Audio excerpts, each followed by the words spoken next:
It's Monday, I think. This is what, July the 7th, and I'm at the National Historic Trails Museum in Montpelier, Idaho, and my guide today to take me through this, a young chap by the name of Dub, and we're in a room here now that's going to kind of get us outfitted for this journey. And Dub, tell us a little about what this is, what we're going to be taking, and about how much it costs, okay?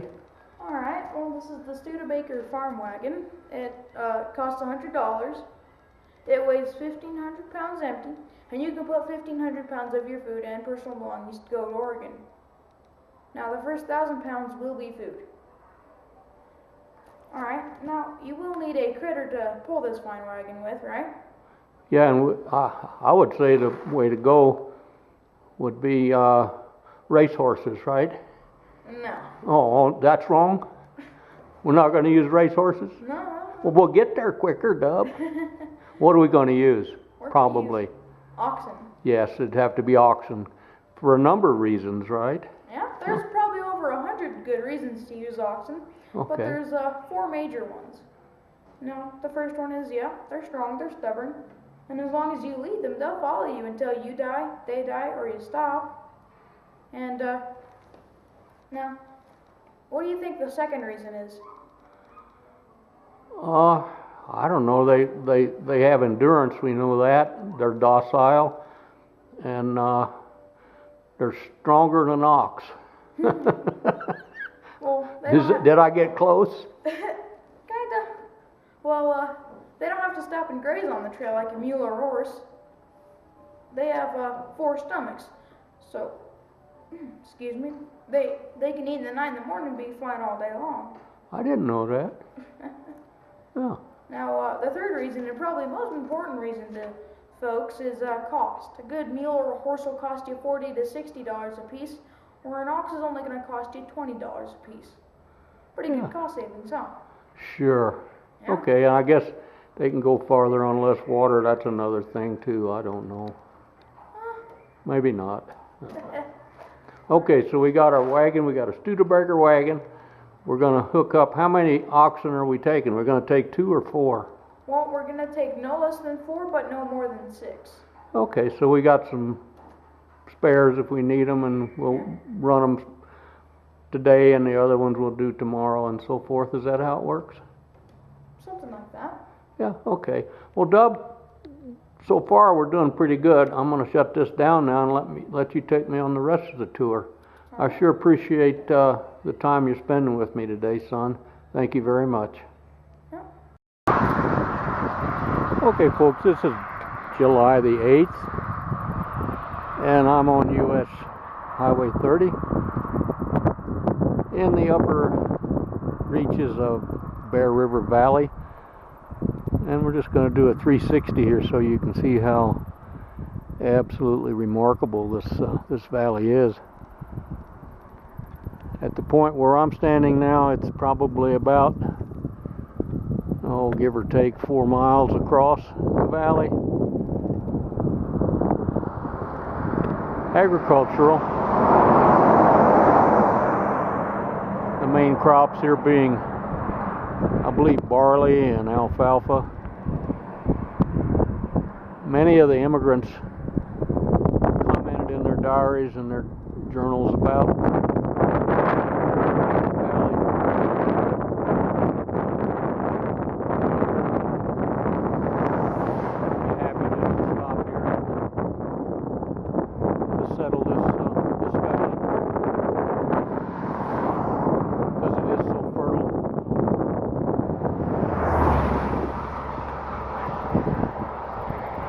It was finally settled, or began to be settled.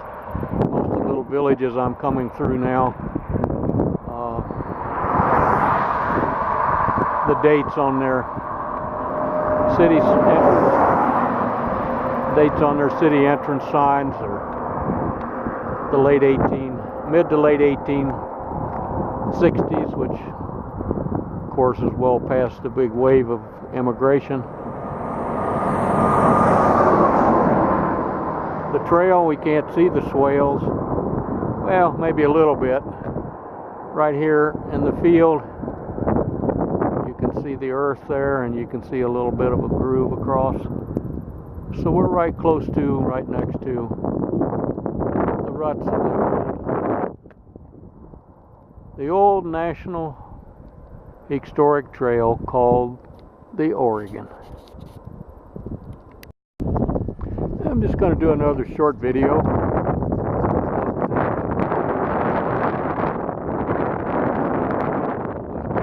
How lush it is, how fertile the land is. I'm probably about 20 miles now from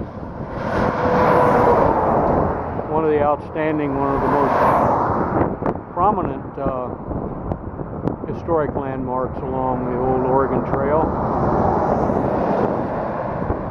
and that is Soda Springs.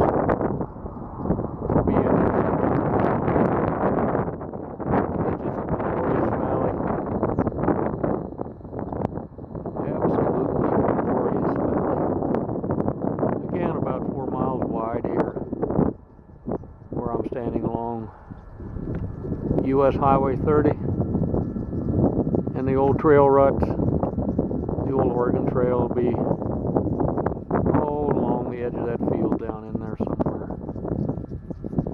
Following the highway, paralleling the highway. From here on up through Bear River Valley on the old Oregon National Historic Trail. Oh Lord, what a beautiful day.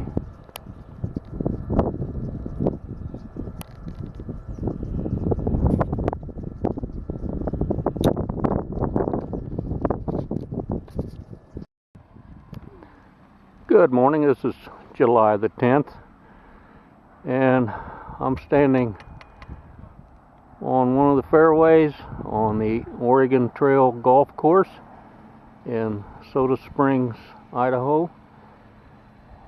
And this is the second golf course. I think the first was back around Oshkosh and Nebraska over there, that the trail ruts go directly through the golf course.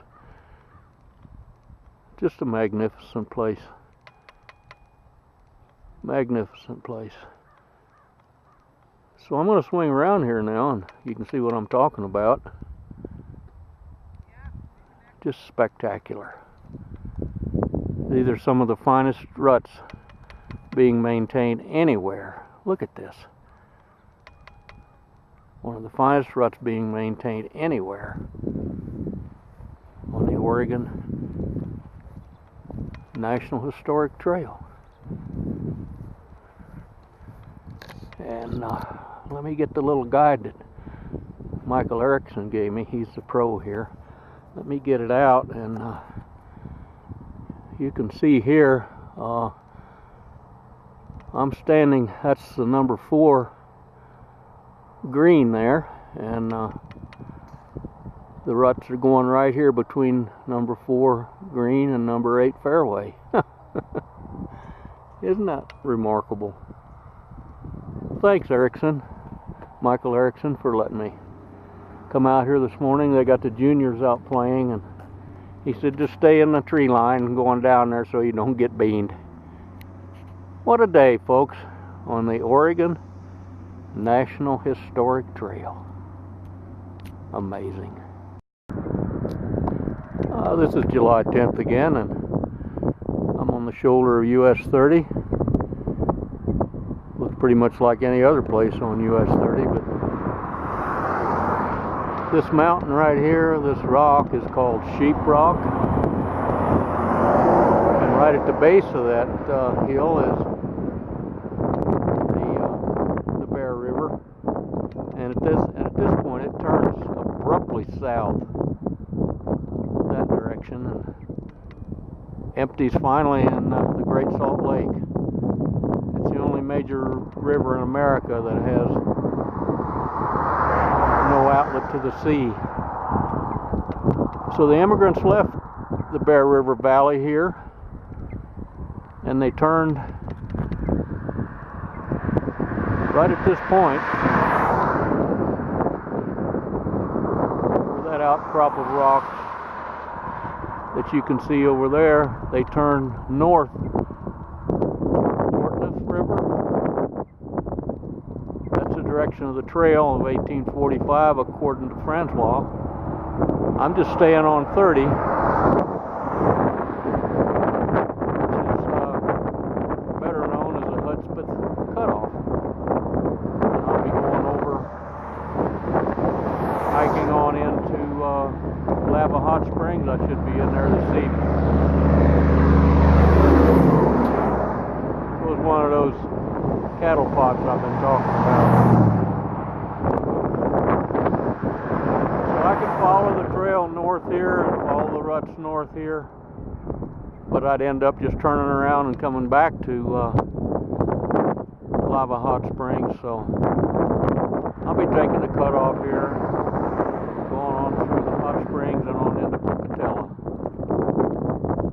A very major spot in the Oregon Trail for those immigrants.